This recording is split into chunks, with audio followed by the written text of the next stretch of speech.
Hello movie lovers, ఎలా ఉన్నారు? ఈరోజు మనం చూడబోయే మూవీ 2011లో రిలీజ్ అయిన ది థింగ్ అనే ఒక ఏలియన్ మూవీ. కథ యొక్క వన్ లైనర్ చెప్పాలంటే, అంటార్టికాలోని పాతాళంలో గట్టగట్టుకుపోయిన ఒక ఏలియన్. ఆ ఏలియన్ ఒక్కొక్క శరీరంలో ప్రవేశించి వాళ్ళలానే కలిసిపోయి వాళ్ళందరినీ చంపుకుంటూ వెళ్తుంది. చివరికి ఆ ఏలియన్ నుంచి తప్పించుకున్నారా లేదా అనేదే కథ. ఇక లేట్ చేయకుండా కథలోకి వెళ్ళిపోదాం. అలా వెళ్లే ముందు, నా పేరు శివ, మీరు చూస్తున్నది మిస్టర్ మూవీ లవర్. ఇలాంటి మరిన్ని ఇంట్రెస్టింగ్ మూవీస్ కోసం మన ఛానల్ సబ్స్క్రైబ్ చేసుకుని సపోర్ట్ చేయండి గైస్. ఇక రండి కథలోకి వెళ్ళిపోదాం.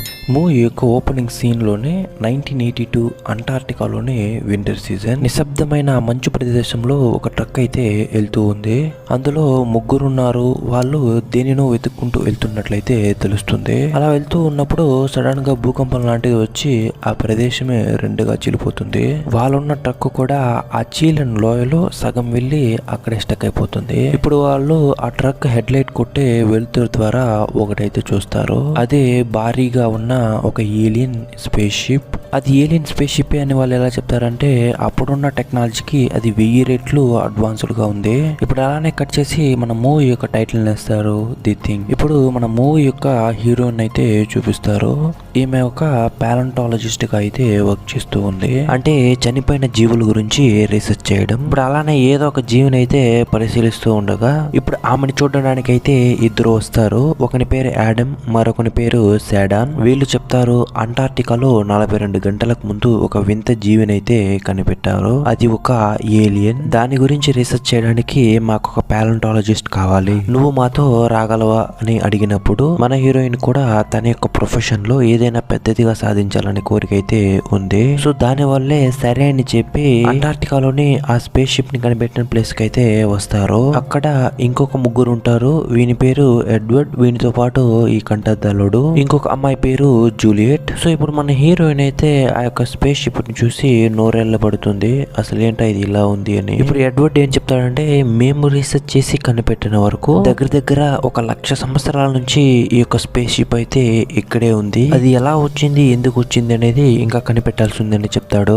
సరే అని మీకు ఇంకొకటి చూపిస్తా అని చెప్పి మంచులో ఫ్రీజ్ అయిపోయిన ఆ యొక్క ఏలియన్ దగ్గరికి అయితే తీసుకెళ్తాడు. దీన్ని చూసి మన హీరోయిన్ మళ్ళీ షాక్.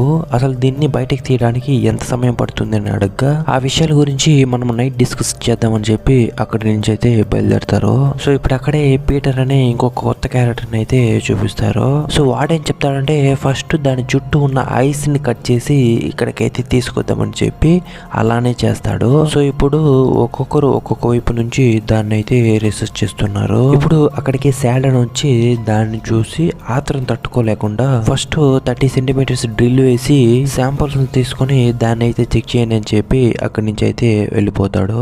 దాని మరుసటి రోజు దానికి డ్రిల్ అయితే వేసి దాని యొక్క శాంపుల్స్ అయితే తీసుకుంటారు. సో అలానే ఆ రోజు రాత్రి కొంచెం మంది వేసి పార్టీ అంతా చేసుకుంటూ ఉంటారు. సో అలా మంది వేసుకుంటూ సేడా అని చెప్తాడు, ఇప్పుడు ఇక్కడ మనం కనిపెట్టపోయేది హ్యూమన్ ఎవల్యూషన్ లోనే ఒక బెంచ్ మార్క్ ని సెట్ చేస్తుందని చెప్పి మాట్లాడుతూ ఉండగా, వాళ్ళ గ్యాంగ్ లోనే ఉన్న ఒక ఆఫ్రికన్ క్యూరియాసిటీ బకెట్లు తన్నేసి ఆ ఏలియన్ ప్లేస్ కి అయితే వెళ్ళి చూస్తాడు. సడన్ గా వెనక నుంచి వచ్చి ఎవరో భయంకరంగా అరగా, సో అది ఎవరా అని తిరిగి చూస్తే పీటర్. ఇతరపోయిన ఆఫ్రికన్ ఆ పీటర్ గారిని అమ్మనా బూతులు తిట్టి తిరిగి చూస్తాడు. ఆ ఏలియన్ అయితే ఆ ఐస్ స్టోన్ ని బద్దలు కట్టుకుని బయట చేస్తుంటుంది.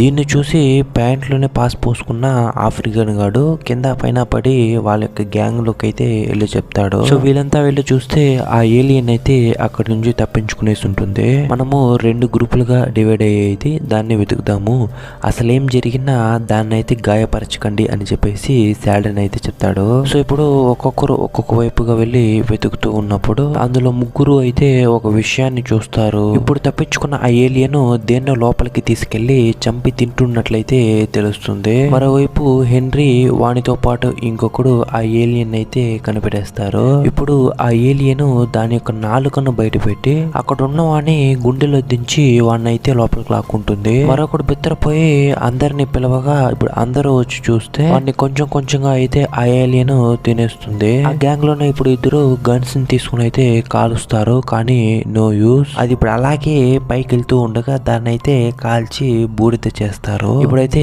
ఆ ఏలియన్ చనిపోయింది. ఆ చనిపోయిన చనిపోయిన ఏలియన్ ని మళ్ళీ రీసెర్చ్ చేయాలని చెప్పి ల్యాబ్ కి అయితే తీసుకొస్తారు. ఇప్పుడు దాని యొక్క కడుపును చూస్తే 9 నెలలు గర్భంగా ఉన్నట్లయితే సైజు పెరిగింది. అసలేంట్రా ఇదని లోపల తీసి చూస్తే హెన్రీ అయితే ఉన్నాడు. మన హీరోయిన్ ఏదో తేడా కొడుతోంది ఏంట్రా అని చెక్ చేసి చూస్తే హెన్రీ గాని చేయి విరిగి లోపలైతే రాడ్ అయితే పెట్టుంటారు. ఇప్పుడు చూస్తే అది సపరేట్ గా అయితే వచ్చేస్తుంది. మన హీరోయిన్ వాడి నుంచి తీసిన బ్లడ్ శాంపిల్స్ ని మైక్రోస్కోప్ లో పెట్టి చూస్తే అప్పుడే ఆమె ఒక షాకింగ్ విషయాన్ని అయితే కనిపెడుతుంది. అసలేంట్రా అని చూస్తే ఆ యొక్క ఏలియన్ సెల్స్ హెన్రీ యొక్క సెల్స్ లో కలిసిపోయి ప్రాణం అయితే పోసుకుంటుంది.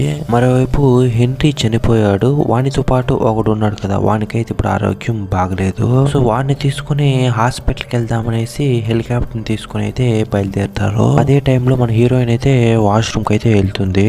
సో అక్కడికి వెళ్ళి చూస్తే ఎవరి పనిలో రాలిపోయి నేలపైన అయితే పడున్నాయి. మన హీరోయిన్ కి డౌట్ వచ్చి పక్కనున్న స్నానం చేసే గదిలోకి అయితే వెళ్ళి చూస్తే అక్కడ మొత్తం రక్తపు మరకలు. మన హీరోయిన్ కి అర్థమైపోయింది తప్పకుండా వానిలోనే ఏదో అయ్యింది అని. ఇప్పుడు ఫాస్ట్ గా బయటకు వచ్చి భయంకరంగా అరుస్తుంది. ఇప్పుడు మన హీరోయిన్ ని చూసి కెప్టెన్ గాడు సరే ఎమర్జెన్సీ లాగుంది కిందకి దిగుదామని చూస్తే ఆ ఓలివర్ లో ఉన్న ఏలియన్ అయితే బయటకు వచ్చేస్తుంది.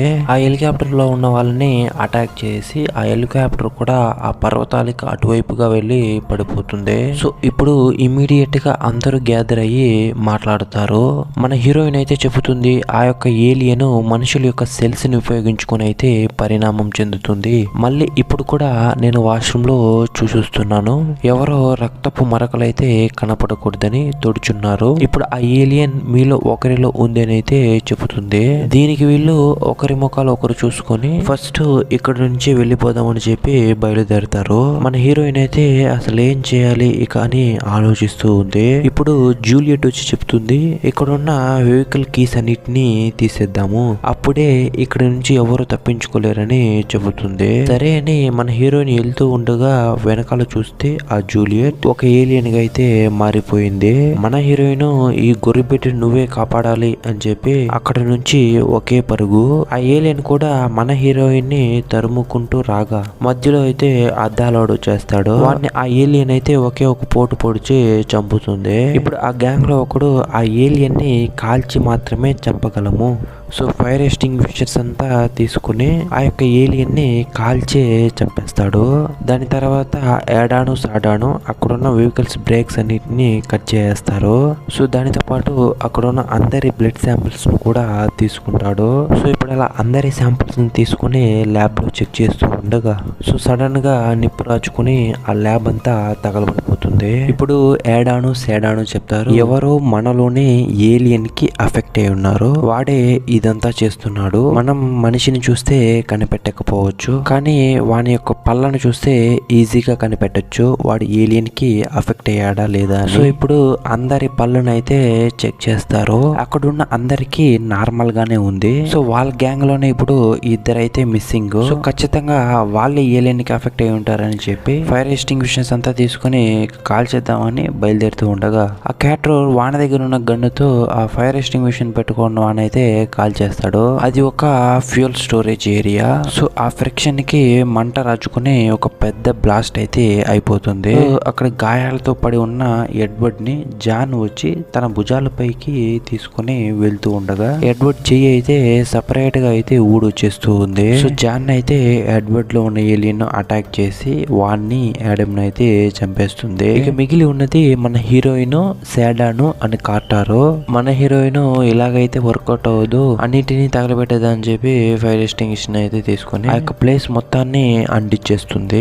అక్కడ బతికున్న ఏలియన్స్ అన్నిటిని కాల్చి బూడిద చేసేస్తుంది. కానీ ఆ సేడాన్ గాడు మాత్రం కార్ ని తీసుకుని ఎక్కడికో ఫాస్ట్ గా వెళ్తున్నాడు. సో మన హీరోయిన్ కార్టర్ అసలు ఎక్కడికి రా వెళ్తున్నాడు అని చెప్పి ఫాలో చేసి చూస్తే ఆ సేడాన్ గాడు ఏలియన్ గా మారిపోయి ఆ యొక్క స్పేస్ షిప్ ని అయితే యాక్టివేట్ చేసి ఉంటాడు. మన హీరోయిన్ తెలియకుండా అందులోకి అయితే పడిపోతుంది. సో అక్కడున్న విషయాలన్నిటిని చూసి ఆశ్చర్యపోతుంది. ఇటుగా ఏలియన్ గా మారిన సేడాన్ గాడు అయితే అక్కడికి వచ్చేస్తాడు. మన హీరోయిన్ కింద పైన పడి ఆ స్పేస్ షిప్ లోనే తప్పించుకుంటా తిరుగుతుంది. సో అలానే ఇప్పుడు అక్కడే ఉన్న ఒక గ్రానైట్ ని అయితే చూస్తుంది. ఇప్పుడు దానిని తీసుకొని ఏలియన్ గా మారిన సేడాన్ నోట్లోకి అయితే వేసేస్తుంది. సరిగ్గా అదే టైంలో అయితే కార్టర్ గాడు వచ్చి మన హీరోయిన్ అయితే కాపాడుతాడు. ఆ ఏలియన్ అయితే అక్కడే కాలి బూడిదైపోతుంది. ఆన్లో ఉన్న స్పేస్ షిప్ కూడా ఆఫ్ అయిపోతుంది. ఇక చివరికి మిగిలింది మన హీరోయిన్, ఆ కార్టర్ గాడు. మన హీరోయిన్ గమనిస్తుంది ఆ కార్టర్ గానికి కూడా ఏలియన్ సిమ్టమ్స్ అయితే కనబడుతుంది. మన హీరోయిన్